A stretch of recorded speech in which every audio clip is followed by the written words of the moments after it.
Welcome back to r/neighbors from hell, where people share stories about their crazy neighbors, and if you are new to my channel, please don't forget to subscribe to join our amazing community, and without any further ado, let's dive right into the stories. The first one is titled, HOA insisted I pay retroactive dues, I filled the neighborhood with junk cars as revenge. I am part of the military, and this story takes place during and after one of my longer deployments. I was gone for a year, so my house was empty. My brother would come over every now and then to check on it, but other than that the house was vacant for about a year. I should mention that I have lived in the same house and neighborhood for about 10 years and have never had any problems. Until I had left on deployment and an HOA had formed. And I did not know about it until I came back. Now I do realize and would like to acknowledge that I could live on the military base and not have had to deal with the HOA, but when I first bought this house I was not in the military and there also wasn't an HOA. So like I said, I was gone for quite a while. My deployments were not usually that long, but if you're in the military then you know those long deployments are bound to happen at some point. Well, then I finally came back from deployment. I found out that an HOA had formed, and at first I was not really bothered by this. I did obviously travel a lot, so I was usually only home for several months at a time. I figured I would not have to deal with them too much. Well, those hopes and dreams of not dealing with the HOA went out the window as soon as I returned home. The next day after I got home from deployment, there was a letter at my door stating that I owed the HOA retroactive fees from all those months I was gone. Again, keep in mind, I was gone for a year. That is a lot of fees to be paying at once on top of the still monthly HOA fees they had. It does not take a genius to know that my military salary was not that much and that I could not pay those fees all at once. Plot twist, I could not afford it. Not only that, but I was gone and never signed or voted in agreement to the HOA. To my knowledge, this meant that I was not an HOA member. I did not partake in the voting or any agreements. I did not even know it was a thing until I came back. Nonetheless though, I tried to keep it respectful and politely told them that I did not consider myself an HOA member as I did not agree to it, nor would I be paying these fees because I could not afford it. However, they would be willing to offer me a military discount. They were not, by the way. However, when they reached back out to me, they were extremely rude. I was actually surprised, to be honest. They had stated that it was not their fault that I was gone for so long. And when did I say that? They also said that everyone else in the neighborhood was an HOA member, so if I did not join, I would struggle. What does that even mean? By the way, guys, to me, that kind of sounds like a veiled threat. Anyway, I shortly found out. Almost immediately, I started receiving citations in the mail. Could they even do that if I did not agree to be an HOA member? Obviously, I was not going to pay them, but I figured that this was their way of trying to intimidate me. Well, anyway, I was not going to back down either way. As a matter of fact, if they wanted to play games with me, then game on. I received several more citations, ranging from the gate around my lawn having rust to some small weeds growing out of the sidewalk in front of my house. All of these were petty things, but that is what HOAs were known for. Not that I really care, because I was not going to pay these citations anyway, nor was I going to give into their pressure to join the HOA. Well, I had talked to my neighbor across the street one day and found out she was one of the other rarities in the neighborhood that refused to join the HOA. She had told me she felt like they had bullied her because they were doing the same thing to her, sending her citations, telling her that she needed to join the HOA now because when she finally did, she would have so many retroactive fees due. She also told me that she was sure that some of the other neighbors were complaining about her to the HOA. She had gotten several citations for a carport in her driveway, her roofing tiles not being the correct color, and other dumb stuff. You know, typical HOA stuff. So I decided to take advantage of some well-known contacts. My brother works in a mechanic shop, and park junk cars in front of my house. My house was also in a cul-de-sac, so I took advantage of the extra curvy space in front of my house. I figured by getting these junky cars and parking them around my house, it would make a statement to the HOA and also give the neighborhood a bad look. I know it sounds petty, but so was a group of adults bullying residents to join an HOA they wanted no part of. In a matter of no time, I received another letter warning that I had better remove the junk cars from in front of my house. So I decided to actually buy one and park in my driveway. Other neighbors were starting to talk that I was bringing the value of the neighborhood down, and I knew that my plan was working. The HOA sent me yet another letter stating that if I removed the junk cars from my property, that they would let me join the HOA and I would not have to pay the retroactive fees. I responded to the HOA and told them that for every letter they keep sending, I will add another junk car to my property and start parking them on my lawn. The HOA does not bother me anymore. They also don't bother the other few tenants that are not HOA members. And yeah, Ripe Stars, I gotta say, that's a pretty genius way of getting revenge on an HOA that you are not actually a member of. Really, I don't understand why HOAs seemingly love to harass people who are not even part of the HOA and kind of intimidate/pressure them into joining the stupid HOA. Either way, if you also hate HOAs and enjoy my stories, then please don't forget to post some star emojis in the comments if you want to support my channel. Thank you so much in advance, your support is very much appreciated. And the next one is titled Choosing Beggar Thief. About 15 years ago, I was in a car accident, not my fault, and I was awarded 25k in insurance money as a result. I took the opportunity to move out of my mom's home and get a cute little studio apartment for me and my cat.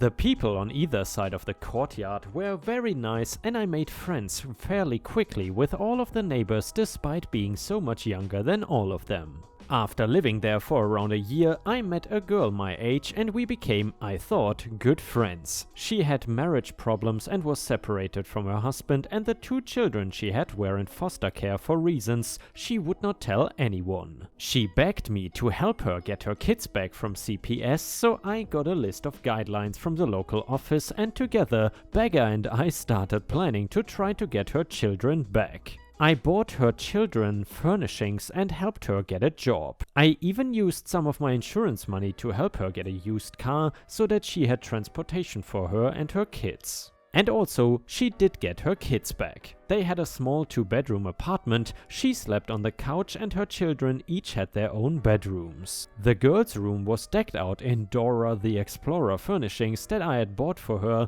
and the boy's room was decorated with sports cars as he requested. It was a lot of money, but I was a sucker and I thought it was a good cause. Soon after getting her kids back, she stopped coming over as often. Her kids came over all the time, but she was usually nowhere to be seen. I found out that she was attempting to settle things with her husband and he moved in with her, bringing his drug problem with him. I also noticed the sleeping arrangements had changed. They had crammed the children into the smallest bedroom together, pawning off all of the toys and furniture that would not fit. Apparently, they used the money on pills. At this point, I sort of started distancing myself from the beggar because I don't want to be involved with someone doing drugs. I did still watch the kids, however, as I felt bad for them. Their parents were often found loaded up on pills and alcohol. At this point, I was out of insurance money and was working 12-hour shifts with elderly hospice patients as a caregiver. I used a large portion of my income to make sure the kids were fed, since Beggar and her husband spent all their money together on drugs and liquor, and it also meant that I very rarely had time to hike down to the center courtyard to check my mail. I am guessing I had gone a month without looking, expecting that all I had was a few catalogs and several copies of the weekly shopper coupons. I have learned my lesson and I check my mail often now. When I opened my mailbox, I was alarmed by the stack of government-sealed letters that had been wedged in it. There were 6 separate letters, all of which accused me of a different offense. This culminated in me having 5 warrants out for my arrest and a court date. It turns out that Beggar had gotten an old used car from a local junk dealership.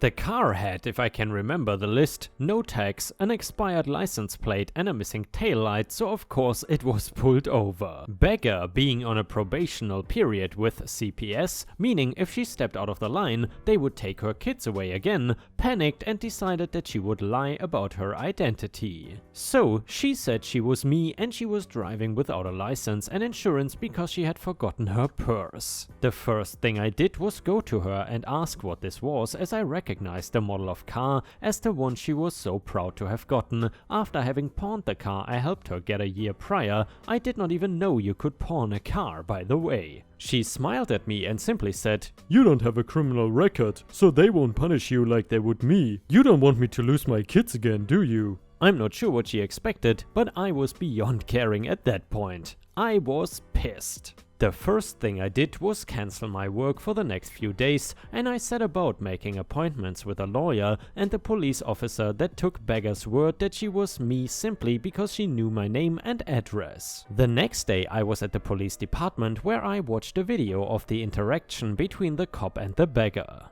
Turns out he was a newbie and he just didn't want to get in trouble for taking someone's word when he really shouldn't have. And luckily for me, Beggar's husband was there and she was instructed to switch seats with him because "I cannot allow you to drive without proper ID, ma'am." She then walked around the back of the car in full view of the camera. The officer admitted his mistake since I was not pregnant, my hair was not a gigantic curly mess, and I was a good foot taller than she was. I know I did not mention her being pregnant, but I had to cut some things out. The next day on my way out to visit my lawyer, I was waylaid by Beggar and Beggar's mom. They were both furious with me for going to the police, and I was instructed to go back to the station and tell them that I made a mistake and that I actually was the one at fault. When I said no, the crap hit the fan. Beggar left, but her mother remained. She stood in my way on the path and would not let me get to my car, all the while screaming about how she was going to tell everyone that I assault children when they were in my care.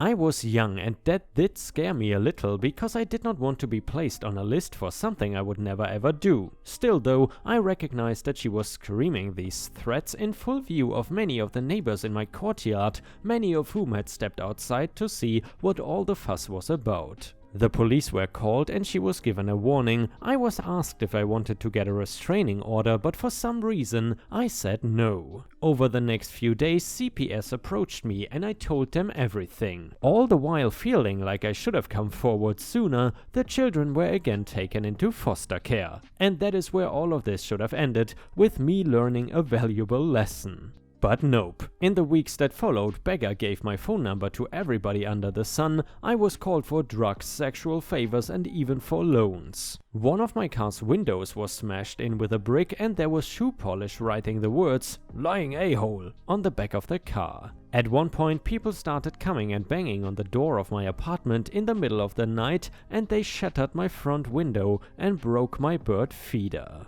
I was saved from taking any legal action for all of this when Beggar's husband and Beggar were thrown in jail for identity theft, buying and selling drugs, and all of the charges that had previously been mine, and child endangerment. There may have been more, but I cannot remember. The apartment hired 24-hour security because of everything that had happened, and they also installed security cameras all around the courtyards.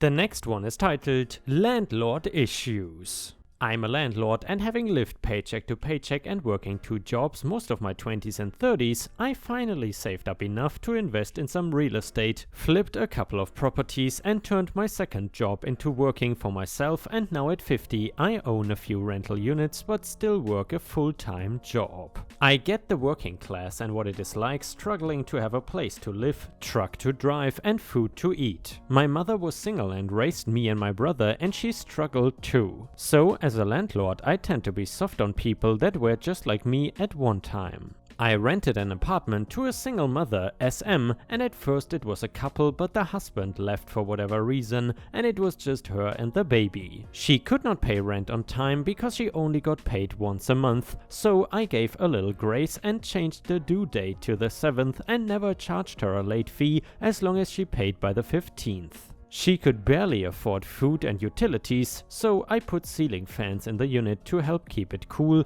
and I had an old washer and dryer set from an older unit, and I installed them for her so she could wash her clothes. My wife also would sometimes babysit for her, and we also made sure she had diapers for the baby and food. In one of the other units was another couple. The husband worked and she stayed home. When they had a baby, I sent them a card with a $50 gift certificate and wished them well. I was not prepared for the response. She wanted to renegotiate the rent, wanted a brand new washer and dryer, ceiling fans, and complained the $50 gift certificate would not even cover diapers and formula for a month. So I ignored her, but then the rent started being late. After my letters were ignored, I made a courtesy call. She was indignant that I would ask her to pay rent on the 1st when other tenants could pay it on the 15th with no late fees. She was still demanding a washer and dryer and not old used ones either, and she said I owed her for utilities since I did not furnish them with ceiling fans. Everything I had done for the SM in the other unit she felt I owed her. Again, I ignored her and sent a demand for rent on time or pay the late fees. A few months later, I am on the property doing my quarterly inspections, changing batteries and smoke detectors and new AC filters, stuff the SM won't even look me in the eye. She does not even want to let me in the unit and she is acting very odd. So I call my wife over and we ask to sit down and talk. It takes some effort, but SM finally told us she heard from the other neighbor that I had been inappropriate towards her and that was buttering SM up for other reasons. I was livid, but I calmly explained the reason I was helping her was that I was raised by a single mother too and I was just paying it forward. I also told SM about all the demands that crazy woman made with the rent and appliances and SM was shocked. I chose to not renew the lease for the crazy woman. SM stayed for a few more years before meeting someone new and she moved in with him. I still help folks that struggle, but I am very careful not to do too much or it causes rumors and problems. Dear ripe stars, as you all know, cats really like feathers and Disney is no exception. They really like to play with feathers. Right, Disney? We have so many toys for her.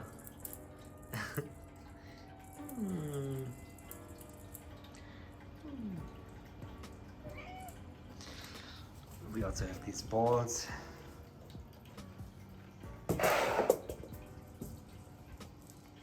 And as some of you said, one of the best toys, definitely the laser pointer.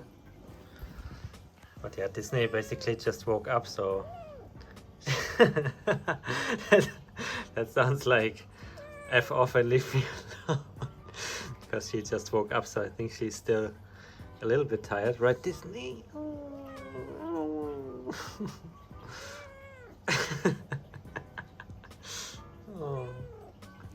Yeah, it sounds like leave me alone and stop the stupid video. So yeah guys, I hope you enjoyed the Disney footage and I see you again later today because I think the little Disney princess needs her beauty sleep. So yeah guys, I see you again tomorrow. And ripe stars, with this we have reached the end of the video. However, if you still cannot get enough of my content, then I would highly suggest to check out my endless binge watch playlist, which will soon show up in the left corner of the screen. In addition, I would really appreciate it if you could not only subscribe to the channel but also turn on the bell notifications, which you can do by clicking on the little bell icon right next to the subscribe button. This will help my channel tremendously and this will make sure that you don't miss any of my videos. Furthermore, if you want to see additional ripe content that I don't post on YouTube, then I would suggest to head on over to patreon.com/ripeyoutube for more than 50 exclusive videos that you will not see anywhere else. Thank you so much for your amazing daily support and I hope to see you again tomorrow.